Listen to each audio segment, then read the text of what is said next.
जी, अस्सलाम वालेकुम, welcome once again. बेटा हम स्टार्ट कर रहे हैं इलास्टिक लिमिट से।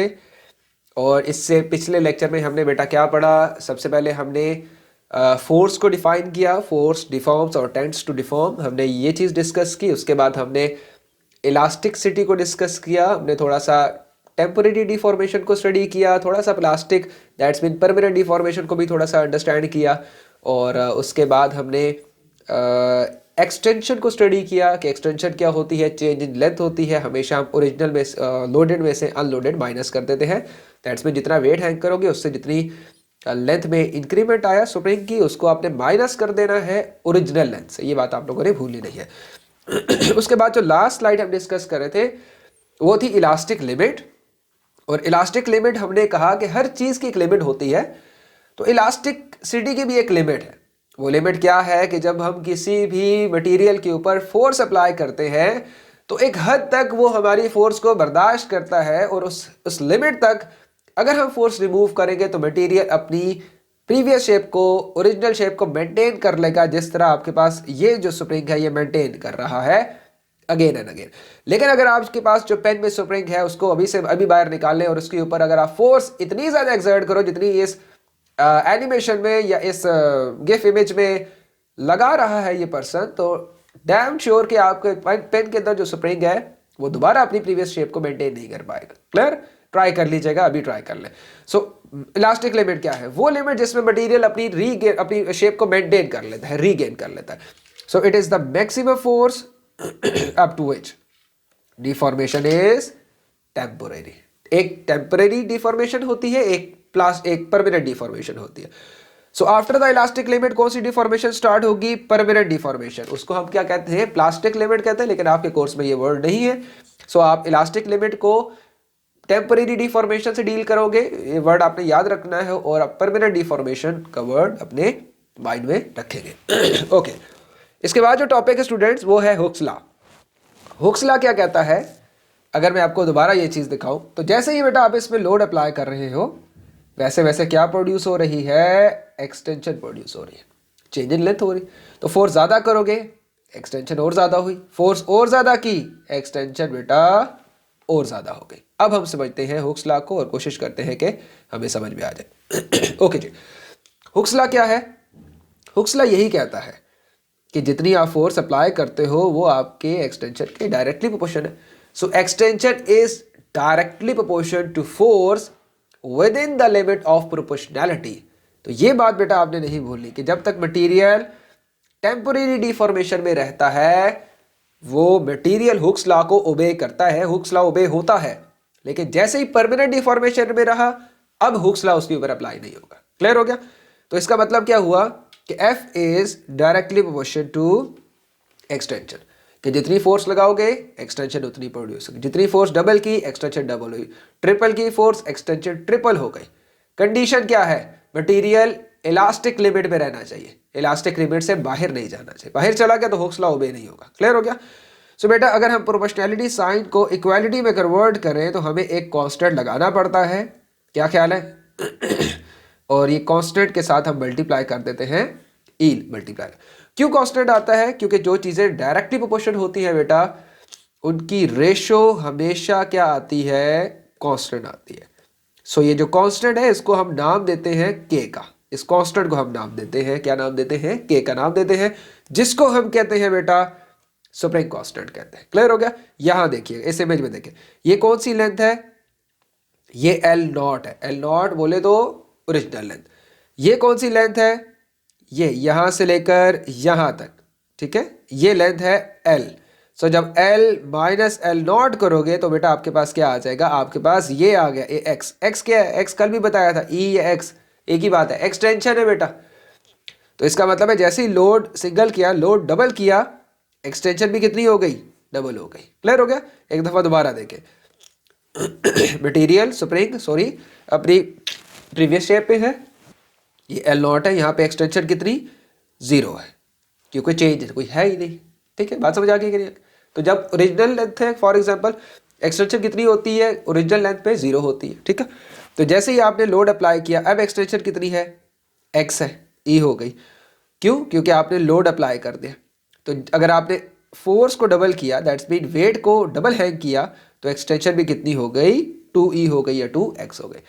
सो यहाँ से आपको बेटा क्या पता चला, आपको हुक्स लॉ पता चला। हुक्स लॉ क्या कहता है, F इज इक्वल टू के ई, एफ इज इक्वल टू के ई। एफ क्या है, फोर्स अप्लाइड है, एफ और क्या है, mg है, वेट है जो हैंग कर रहे हैं किसके साथ, स्प्रिंग के साथ, कहानी खत्म। के क्या है, स्प्रिंग कांस्टेंट है। के क्या बताता है इसके बारे में हम पढ़ेंगे। फिलहाल के क्या है, स्प्रिंग कांस्टेंट है, और ई क्या है आपके पास, एक्सटेंशन है। लास्ट इस एनिमेशन को देखिएगा। हाँ ये बात बताता हूँ, एक के क्या बताता है, के ये बताता है ये वर्ड जरा पढ़े, क्या लिखा हुआ है बेटा, सॉरी लोअर सुप्रीम कांस्टेंट लिखा हुआ है, ये क्या लिखा है, पढ़े जरा शाबाश, हायर सुप्रीम कांस्टेंट लिखा हुआ है ना। दोनों में फर्क फील करें, जिसके साथ लिखा है हायर सुप्रीम कांस्टेंट वो सुप्रीम ज्यादा स्ट्रेच नहीं हो रहा, एग्री। जिसके साथ लिखा है लोअर सुप्रीम कांस्टेंट वो बहुत ज्यादा स्ट्रेच हो रहा है। वेट तो सेम हैंग किया है 1 kg बेटा, 1 kg। तो क्या मतलब निकला, स्प्रिंग कांस्टेंट आपको ये बताता है कि जो स्प्रिंग है वो कितने ज्यादा हार्ड मटेरियल का है, कितने ज्यादा सॉफ्ट मटेरियल का है। क्लियर हो गया। तो के की वैल्यू जितनी ज्यादा होती है स्प्रिंग उतना ज्यादा हार्ड होता जाता है, सिंपल सी बात। दैट्स मीन आप ऐसा मटेरियल यूज कर रहे हो जिससे आपका स्प्रिंग हार्ड बन रहा है। के की वैल्यू अगर कम है तो बेटा ऐसा स्प्रिंग, ऐसा मटेरियल यूज कर रहे हो जिससे स्प्रिंग आपका सॉफ्ट बन रहा है, लो क्वालिटी का बन रहा है। क्लियर हो गया। क्या मतलब निकला, ये जो गाड़ियों के शॉक्स होते हैं इसके अंदर भी स्प्रिंग होते हैं ना, कभी हाथ से खींच के दिखाओ जरा, नहीं खींचा जाएगा। क्लियर हो गया। इसका मतलब है जो गाड़ियों के शॉक्स हैं उनमें बेटा के की वैल्यू, उस स्प्रिंग की जो के की वैल्यू है शॉक्स की वो बहुत ज्यादा है। क्लियर, तभी तो आपका वेट बर्दाश्त करते हैं, पूरी गाड़ी का वेट बर्दाश्त करते हैं। क्लियर। तो जैसे ही आप स्प्रिंग कह रहा हूँ, पेन का स्प्रिंग निकालो, वो जो पेन यूज कर रहे हो उसके अंदर एक स्प्रिंग होगा तो वो निकालें, उसके ऊपर फोर्स लगाएं, इसका मतलब है उसकी के की वैल्यू बहुत ज़्यादा कम है, और जो गाड़ियों में शॉक्स में है उसकी में जो के की वैल्यू है वो ज़्यादा है। आई होप सो कुछ ना कुछ समझ आया होगा, परेशान नहीं होना। नेक्स्ट स्लाइड में हम और ज़्यादा ध्यान से स्टडी कर लेते हैं इसको। क्लियर। एक छोटा सा पीडीओ का क्वेश्चन कर लेते हैं। Student wishes to determine the spring constant of a spring. अच्छा जी, स्प्रिंग कांस्टेंट निकालना चाहता है, ठीक है। It obeys Hooke's law, different loads are hung from the spring, ठीक है। क्या बता रहा है बेटा, what is the value of the spring constant, that's mean you have to find out the value of the K. So if you have to find out the के you must have F and E. F mean load, ध्यान से देखिएगा बेटा, load. What is E, extension. Clear, extension हो गया, easy, good. सो अब देखते हैं हम, ये 0 है, ये 2 है, तो लेंथ स्प्रिंग में कितना इंक्रीमेंट आया, 12 से कितनी हो गई, 20 हो गई। 20 से कितना इंक्रीमेंट आया, 28, 8 का डिफरेंस चल रहा है ना। तो दैट्स मीन कि एफ जो है वो ऑलमोस्ट लेंथ के इंक्रीमेंट के बराबर चल रहा है, ऐसा ही है। यहां देखें 28 से बेटा क्या हो गया, 38। तो आपने इसको कैंसिल कर देना कि ये आपने यूज नहीं करना। क्यों, क्योंकि आपने के फाइंड आउट करना है, और के हमेशा अप्लाई होता है के हमेशा अप्लाई होता है टेम्परेरी डिफॉर्मेशन में। दैट्स मीन कि आपका ये जो रीजन है इसमें रिस्क है परमानेंट डिफॉर्मेशन का। क्लियर हो गया। ये वैसे ही आपको बता दिया, अगर आपको समझ आ गया तो वेल एंड गुड, नहीं समझ आया तो रहने दें। बस आप फिलहाल 3 बॉक्सेस पे फोकस करें, ये वाले 3 बॉक्सेस पे। Clear, okay. तो क्या फाइंड आउट करना बेटा, लोड फाइंड आउट करना है। चलो मैं किस पे फाइंड आउट करूँ, मैं फाइंड आउट करता हूँ 2 पे फाइंड आउट कर लेता हूँ, आप 4 पे भी फाइंड आउट कर सकते हो, ठीक है। तो एफ की वैल्यू बेटा क्या हो गई, 2 न्यूटन हो गई। एक्सटेंशन की वैल्यू कितनी है, क्या ये एक्सटेंशन की वैल्यू है, नहीं, ये तो लेंथ की वैल्यू है। तो एक्सटेंशन फाइंड आउट करने के लिए क्या करते हैं, लोडेड को अनलोडेड में से माइनस कर देते हैं बेटा। सो अब ये कैसे चलेगा, K is equal to what is F, it's 2, what is E, it's 20 minus 12, just because you know that extension is L minus L naught, loaded minus unloaded. Clear. So now k is equal to 2 divided by 8 and it's 1/4 and 1/4 is equal to 0.25. अब दूसरे method से भी कर लो, f k is equal to ये ले, अब हम दूसरी वैल्यू ले लेते हैं बेटा। So k is equal to f over e, हम कौन सी वैल्यू ले रहे हैं, 4, so 4 ले ली डिवाइडेड बाय दूसरी कौन सी ले रहे हैं, एक्सटेंशन 28, ओरिजिनल क्या है 12, so 28 माइनस 12 अगेन। क्लियर हो गया। सो इसको भी बेटा सॉल्व करेंगे आप तो आपके पास आंसर आ जाएगा, आई गेस 4/16 हो गया ना। सो 1/4 अगेन, तो आपको मालूम हो गया 0.25 आंसर आ गया, ठीक हो गया। अच्छा अब के की वैल्यू हमें क्या बता रही है, यहां से अब थोड़ा सा इस चीज को एलैबोरेट कर लेते हैं। क्या पता चल रहा है, 0.25 न्यूटन पर सेंटीमीटर। इसका मतलब है 0.25 न्यूटन अप्लाई हो रही है फोर्स किसके ऊपर, पर सेंटीमीटर। 1 सेंटीमीटर पे फोर्स कितनी अप्लाई हो रही है, 0.25। क्लियर हो गया, ठीक है। या आप ऐसे भी समझ सकते हो कि 0.25 न्यूटन कितनी एक्सटेंशन प्रोड्यूस कर रहा है, 1 सेंटीमीटर। अब ऐसे भी समझ सकते हो, ठीक हो गया।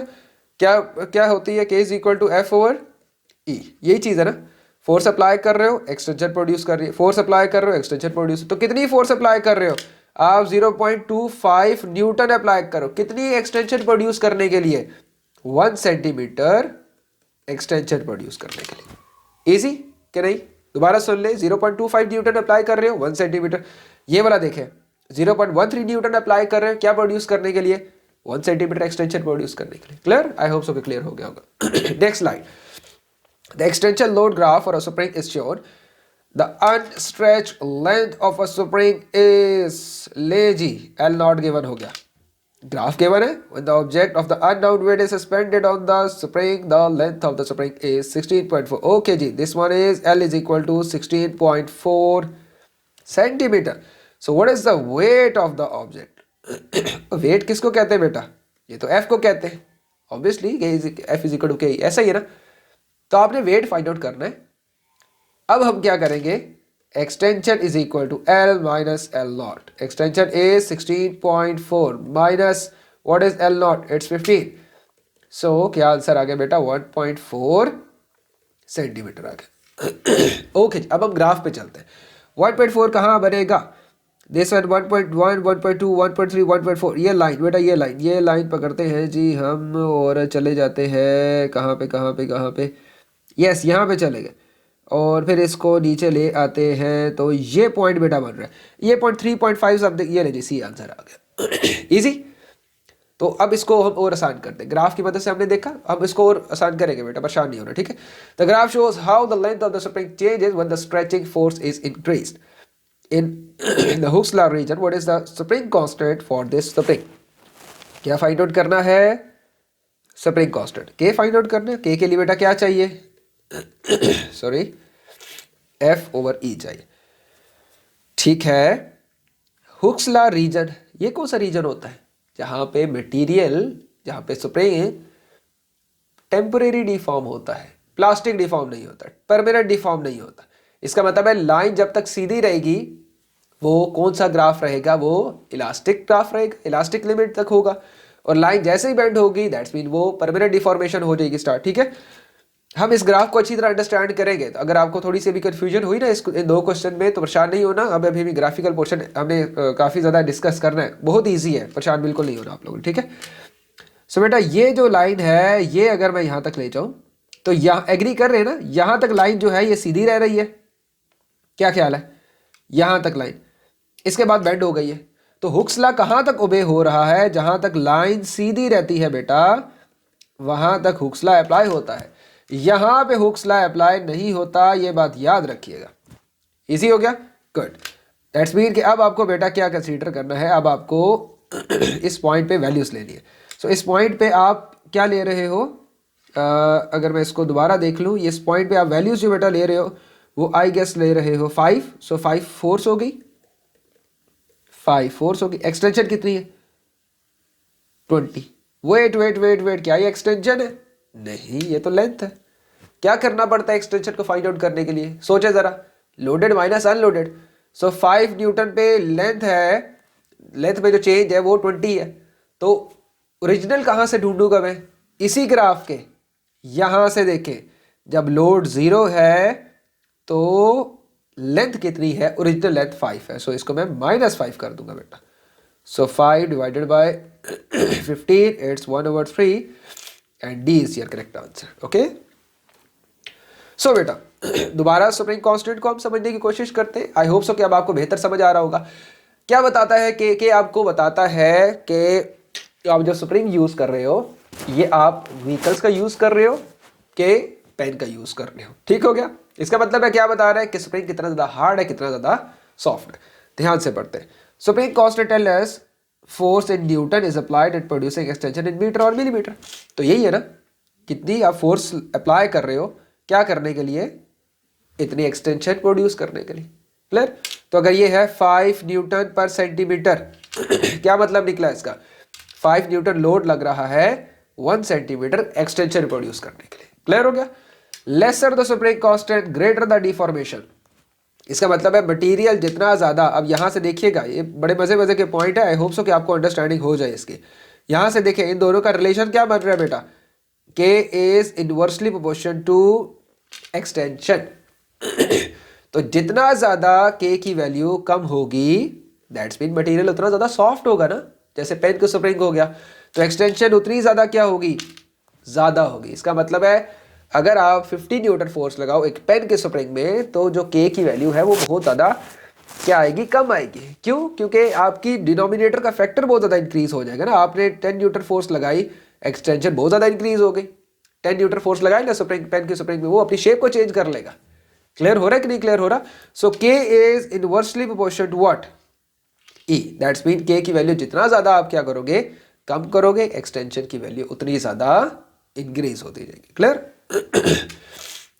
इसको ऐसे भी समझो, के की वैल्यू जिस स्प्रिंग की कम, उसकी डिफॉर्मेशन उतनी ज्यादा, उसकी जो एक्सटेंशन की वैल्यू है उस स्प्रिंग की उतनी ज्यादा हो जाएगी। क्लियर हो गया। दैट्स मीन कम फोर्स लगा के ज्यादा आप एक्सटेंशन प्रोड्यूस कर सकते। Greater the spring constant lesser the deformation, इसका मतलब क्या है कि 10 न्यूटन पर मिलीमीटर, 1 मिलीमीटर डिफॉर्मेशन के लिए कितनी फोर्स चाहिए, 10 चाहिए। यहां पे क्या पता चल रहा है, 1 मिलीमीटर डिफॉर्मेशन के लिए कितनी फोर्स चाहिए बेटा, 80 न्यूटन चाहिए। इसका मतलब है स्प्रिंग जो है ये हार्ड मटेरियल का। ओके जी। स्प्रिंग कांस्टेंट किन किन चीज़ों पे डिपेंड करता है, ये आपने एज इट इज बेटा याद करने हैं, इनको भूलिएगा नहीं। आई होप सो कि ये चीज़ें आपको अंडरस्टैंड कर लोगे आप लोग। ठीक है। The stiffness of the spring material, the greater the spring constant the stiffer the spring. So इसका मतलब है कि जितना ज़्यादा स्प्रिंग कांस्टेंट की ये ज़्यादा करोगे, मटेरियल उतना ज़्यादा क्या होता जाएगा, स्प्रिंग उतना ज़्यादा स्टिफर मटेरियल का मतलब ज़्यादा हार्ड मटेरियल का बनेगा, जो कि आपकी फोर्स को रेजिस्ट करेगा। The thickness of the wire from which the spring is wound, hence both are directly proportional to each other. तो जितना ज़्यादा आप, तो यहाँ से क्या पता चला, यहाँ से पता चला कि जितनी के की वैल्यू ज़्यादा, मटेरियल उतना stiff, that is hard material. और जितनी ज़्यादा स्प्रिंग की वायर थिक लोगे, वैसे वैसे जो के की वैल्यू है वो भी क्या होती जाएगी, ज़्यादा होती जाएगी। Clear. The length, the number of turns per unit length and diameter of the, ये क्या है, इनवर्सली प्रोपोर्शनल। कभी भी देखा है बच्चों के लिए वो इतने बड़े बड़े बड़े से स्प्रिंग आते हैं, वो कितने स्लिंकी से होते हैं, अगर आप मूव करो तो वैसे लटक लटक के जा रहे होते हैं, स्लिंकी से होते हैं। क्लियर। क्यों? क्योंकि लेंथ बहुत ज़्यादा है। उससे क्या हुआ, के की वैल्यू कम हो गई। उससे क्या हुआ कि आपका मटेरियल, आपकी जो डिफॉर्मेशन है वो क्या होगी, खुद बहुत ज़्यादा होगी। मटेरियल डिफॉर्मेशन किस तरह की स्प्रिंग में होती है, जो कि बहुत ज़्यादा सॉफ्ट मटेरियल के बनते। क्लियर हो गया। इसका ये भी पर्पस बन सकता है कि आप मटेरियल सेम ही लें ना, आप वही मटेरियल का छोटा स्प्रिंग बनाएं, वही मटेरियल का बड़ा स्प्रिंग बना दें, तो उससे भी क्या होगा, उससे भी जो छोटा स्प्रिंग होगा उसमें के की वैल्यू आपकी ज़्यादा आएगी, जो बड़ा स्प्रिंग होगा उसमें के की वैल्यू कम आएगी। क्यों? क्योंकि दोनों इनवर्सली प्रोपोर्शनल है। नंबर ऑफ टर्न्स, और ये फिर डायमीटर आप खुद सोच लीजिएगा, जितना ज़्यादा ऑब्वियसली बड़े साइज़ का बनाओगे, डायमीटर क्रॉस सेक्शन एरिया जो है ज़्यादा करोगे, वैसे वैसे आपका इंक्रीज होता रहेगा। ठीक है। सो आई होप सो कि बेटा यहाँ तक समझ आया होगा। इसके बाद हम ग्राफ का पोर्शन स्टडी करते हैं, अंडरस्टैंड करते हैं। आई होप सो कि अगेन आपको बेहतर तरीके से समझ आ जाए। ओके। सो ध्यान रखिएगा अपना। अल्लाह हाफिज़।